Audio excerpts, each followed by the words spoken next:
Olá todo mundo, aqui é César, professor, nesse caso aqui para o curso de contábeis, até de direito como eletiva e demais cursos para tecnólogos.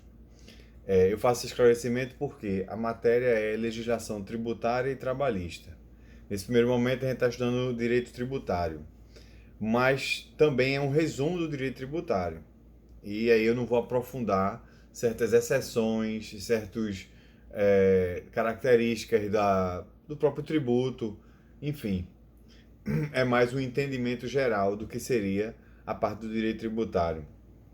E assim a gente vem tocando as aulas. Eu faço esclarecimento, porque se alguém for ver essa aula, não achar que é um aprofundamento, não, pelo contrário, é só uma noção geral. Mas uma noção geral também sem deixar dúvidas, obviamente, esclarecer dúvidas, esclarecer como opera o direito e tal.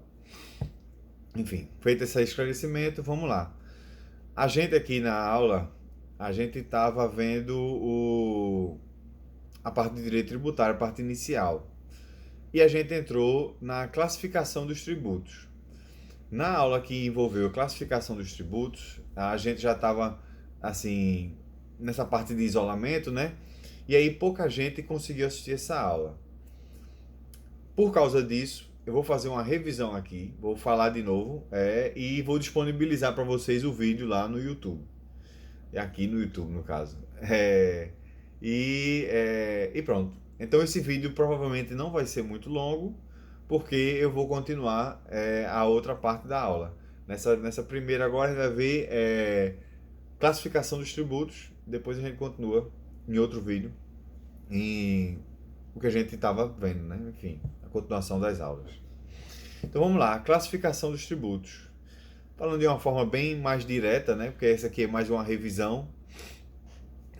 A classificação dos tributos acontece para, tipo assim, nortear até mesmo o legislador. O legislador ele usa essa classificação para criar os tributos, né? E determinar lá as características deles e etc e tal. Beleza. Vamos lá, primeira classificação. Vamos levar em consideração aqui a competência que a Constituição estabelece para a criação dos tributos. Nesse caso aqui, é, a Constituição ela estabelece a competência federal, estadual e a municipal. Então tá aí, esse é o primeiro critério, é com relação à competência. De novo, essa é a Constituição que está atribuindo essa competência. Federal, estadual, municipal. Federal, obviamente, é a União quem tem a competência para tratar desse tributo. E estadual é o estado, municipal é o município. O Distrito Federal, ele conjuga duas competências, que é a municipal e a estadual. O Distrito Federal, vocês já conhecem, ele comunga dessas duas competências, seja como estado, seja como município. E aí ele carrega, né, essas duas competências e tal. Passando para o próximo critério, a gente tem agora também a Constituição, ela determina uma forma impositiva de competência. Ou seja, somente aquele ente, né, pode tratar daquele tributo, somente. E ou ao contrário, né, vários entes podem tratar de determinado tributo e tal. Explicando aqui, chegando logo no fio da meada. É, com base nesse tipo de competência impositiva, a gente tem os tributos privativos, comuns e residuais. Os tributos privativos, com base nessa competência impositiva, eles são privativos do ente específico. Por exemplo, se um tributo ele é privativo da União, só a União pode tratar sobre esse tributo. Pode legislar, pode criar, pode alterar a alíquota, esse tipo de coisa. Só a União. Mesma coisa vai para estados e municípios e tal. Se o tributo ele for privativo, estados, municípios, União, então só esses entes, respectivamente, né, podem tratar dos tributos também, respectivamente. Beleza. Se a gente tem de um lado o tributo, como é que chama? Privativo, a gente tem do outro o tributo comum, os tributos comuns. Então, também levando essa consideração impositiva, os tributos comuns, vários entes eles podem instituir esse tributo, por exemplo. Vou dar como exemplo aqui a contribuição de melhoria. Imagina, a gente já tratou contribuição de melhoria, né? Quando o Estado faz alguma ação e termina acarretando numa. Assim, seu imóvel termina valendo mais, né?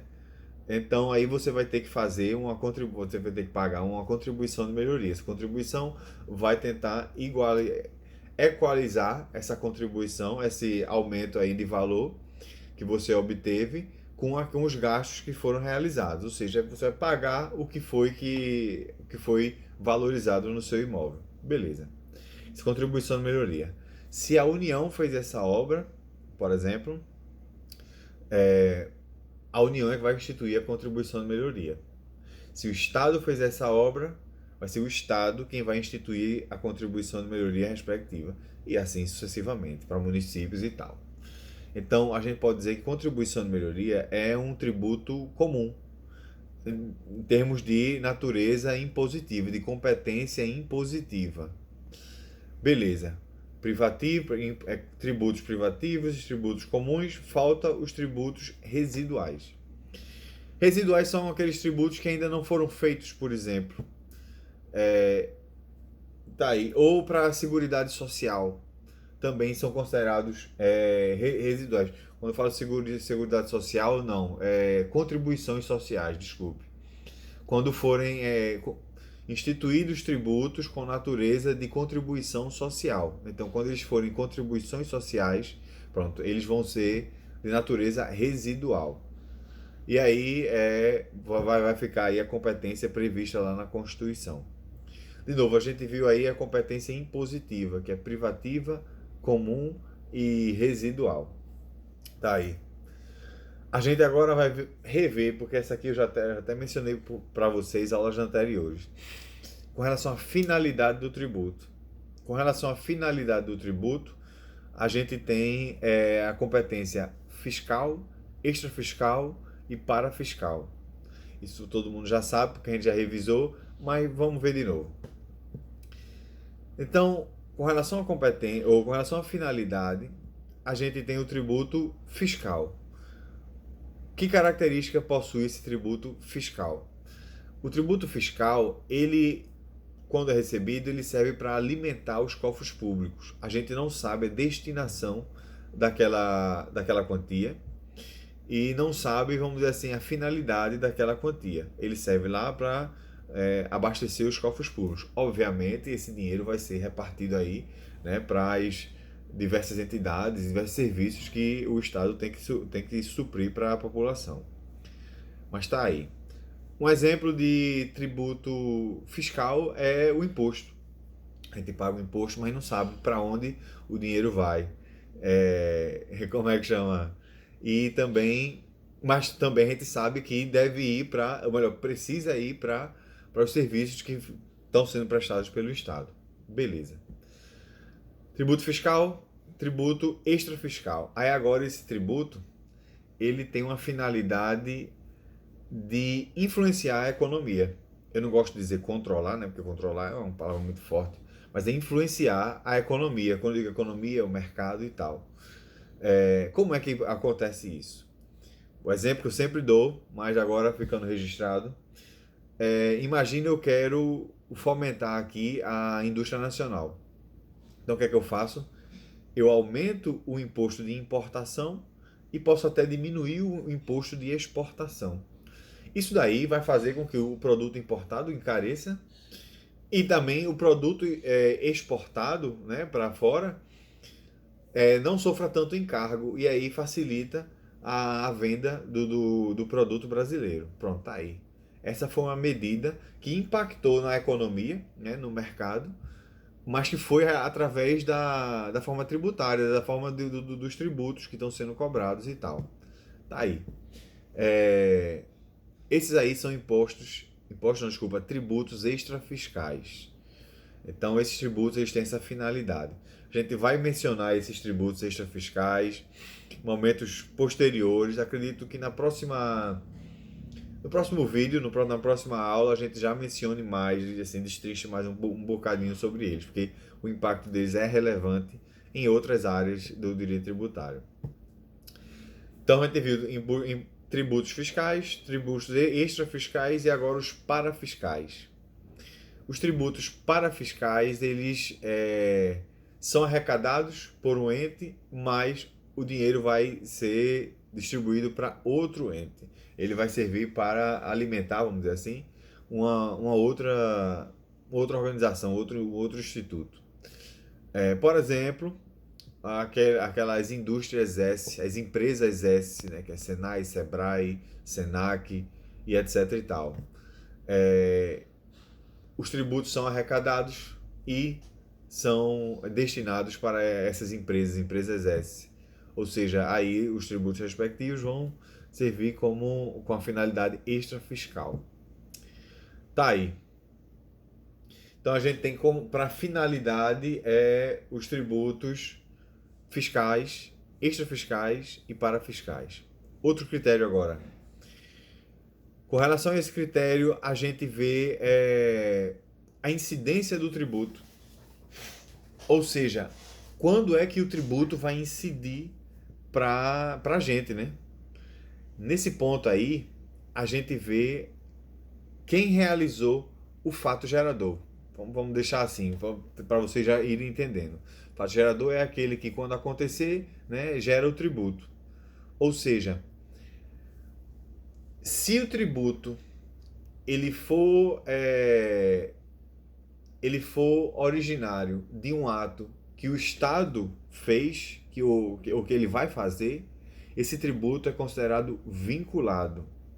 Vinculado a quê? Vinculado a esse ato que o Estado fez. Se você quer entrar com uma ação judicial, você vai pagar as custas judiciais. As custas judiciais são taxas. Taxas é uma forma de tributo. Mas essa taxa está vinculada a quê? A ação do Estado, nesse caso aqui do Judiciário. Então pronto, as taxas são, com relação à incidência do tributo, elas são vinculadas. Vinculadas a quê? A ação do Estado. A gente fala isso como fato do Estado. Ou seja, é o Estado, né, que tem que aí realizar um ato para que você também seja cobrado do tributo. Um outro exemplo disso, acabei de falar da contribuição de melhoria. O Estado fez uma obra que teve a valorização do seu imóvel. Pronto. Quem foi que fez esse ato para gerar a contribuição de melhoria? Foi o Estado. Foi um fato do Estado. Então, de novo, incide aí a contribuição de melhoria. Com relação à incidência, é um tributo vinculado. Beleza. Então, e o não vinculado? O não vinculado já está aí, está meio que óbvio. Então, é aquele tributo que não depende da atuação do Estado. Mesmo assim, obviamente, você vai ter que pagar. Exemplo clássico, está no slide e etc. Imposto de renda. Quem é que ofere renda? Eu. Quem é que paga o imposto de renda? Eu. Então pronto. É o fato do contribuinte, porque aí já foi, não é um fato do Estado, não é um ato do Estado, é um fato meu, é um ato meu. E sou eu que pago esse tributo. Então, com relação a isso, o tributo ele é não vinculado. Não vinculado a quê? A um fato do Estado. Então, de novo, a gente tem, com relação à incidência, o tributo vinculado, que é subordinado a um fato do Estado. Subordinado que eu digo é atrelado, né? Vamos dizer assim. A um fato do Estado. E o tributo não vinculado, que é atrelado a um fato do contribuinte, que não é com relação ao Estado. Mas agora já um alerta, porque eu vou usar o mesmo termo, mas para um outro propósito, para um outro critério. Então não se confundam. Isso que eu acabei de falar é com relação à incidência do tributo. Então é com relação ao fato gerador, ao que gera o tributo. Então a gente tem o vinculado e o não vinculado. Beleza. Agora vejam o seguinte. Com relação ao destino do como é que chama, do dinheiro, né, do tributo que foi pago, a gente também usa a palavra vinculado e não vinculado. Mas aqui agora é a arrecadação. A arrecadação ela é vinculada ou a arrecadação ela é não vinculada. Isso aí tem a ver com o destino que o tributo ele vai obter. Perdão. Se aquele tributo que eu pagar já tiver um destino certo, então a arrecadação dele é vinculada a esse destino. Exemplo, empréstimo compulsório. A gente viu empréstimo compulsório em caso de guerra, por exemplo. Então, pode ser instituído um empréstimo compulsório caso o Brasil entre numa guerra, né? Vai precisar de dinheiro para armas, o soldado, alimentação e etc. Então, esse dinheiro já está destinado lá, já está vinculado a esse fim. A arrecadação do tributo ela é vinculada. Então, em contrapartida, a gente tem uma arrecadação não vinculada, que é justamente o dinheiro que a gente paga, né, não está vinculada a uma finalidade específica. De novo, os impostos. Os impostos a gente não sabe o destino do dinheiro, mas a gente sabe, mas a gente vai ter que pagar de todo jeito. Só clareando, né, que eu acabei de falar, com relação à incidência, ou seja, ao fato gerador, o tributo ele é vinculado e não vinculado, tendo em vista o fato do Estado ou o fato do contribuinte. Com relação ao destino do dinheiro, né, a gente tem a arrecadação vinculada, que vai para um destino específico, e a arrecadação não vinculada, que não tem um destino específico. Tá aí. Agora vamos ver o impacto econômico-financeiro dos tributos. Ou seja, quem é que arca com esse impacto econômico-financeiro? Com isso a gente tem dois tributos, os indiretos e os diretos. Vamos pensar o seguinte, é fácil visualizar com relação, de novo, ao impacto econômico-financeiro. Sei lá, eu comprei um relógio. Esse relógio custa X. Mas a gente sabe que nesse preço está aí incluído os impostos todinho que o vendedor do relógio ou o produtor e etc. Vem a cadeia todinho. Todo mundo teve que arcar, não é? Então no preço, quem termina pagando os impostos sou eu. Porque está tudo lá no preço, não é? Mas não sou eu que vou na receita ou vou aí declarar o pagamento do imposto. Não sou eu como é que chama? O sujeito passivo da relação tributária.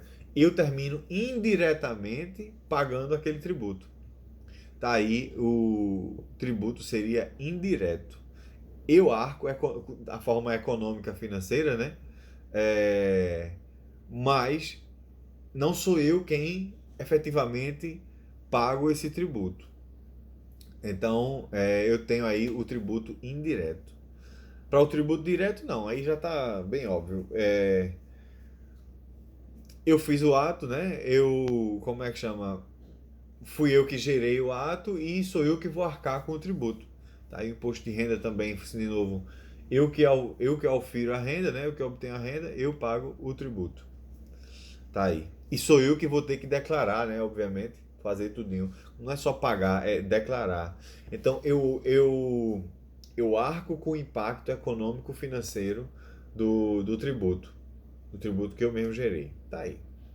Então, tributo direto e indireto, que a gente acabou de ver.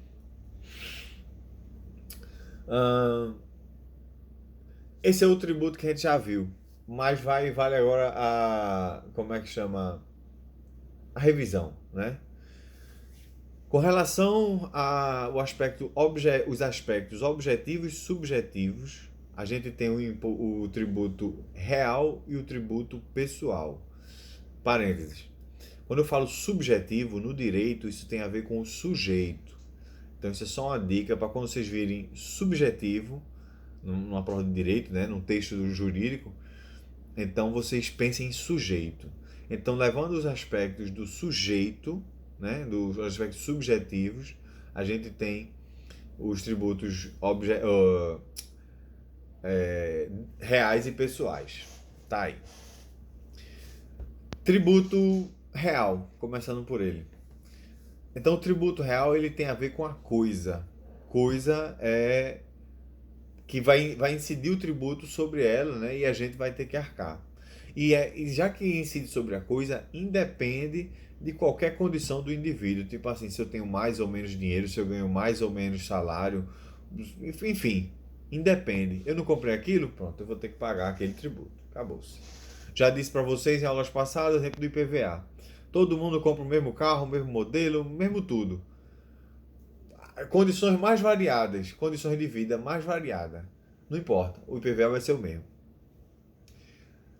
Diferente, a gente tem o imposto pessoal.